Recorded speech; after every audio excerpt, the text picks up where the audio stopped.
સરદાર ગુર્જરી ડિજિટલમાં મહત્વના સમાચારો પર એક નજર. ખંભાતનો પતંગ ઉદ્યોગ મોંઘવારીના પેચમાં. કાગળ અને વાંસના ભાવ વધતા પતંગ રસિયાઓના ખિસ્સા પર ભાર. કોડીના ભાવ ₹160 સુધી પહોંચ્યા. અંધારપટના લીધે અકસ્માતનું પ્રમાણ વધ્યું. બોરસદના બગોદરા બ્રિજ ઉપર એક સપ્તાહથી સ્ટ્રીટ લાઇટો બંધ. સોજિત્રાના વેપારી સાથે તાંત્રિક વિધિના બહાને 1.63 કરોડની ઠગાઈ આચરનાર આરોપી ફારૂક મિયા મલેક ઝડપાયો.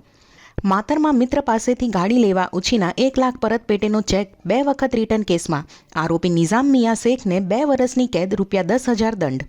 દસાડાના રાજપર પાસે સુરેન્દ્રનગર જિલ્લાની મુખ્ય GIDC સ્થાપવા તજવીજ.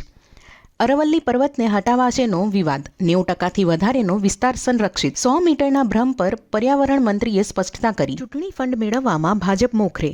9 ટ્રસ્ટોએ આપેલા કુલ દાનમાંથી ₹3,112 કરોડ એકલા ભાજપના ખાતામાં. રશિયા વિરુદ્ધ યુદ્ધ રોકવા યુક્રેન અને યુરોપિયન અધિકારીઓ વચ્ચે મહત્વની ચર્ચા. અમેરિકાએ વાતચીતને ગણાવી ફળદાયી.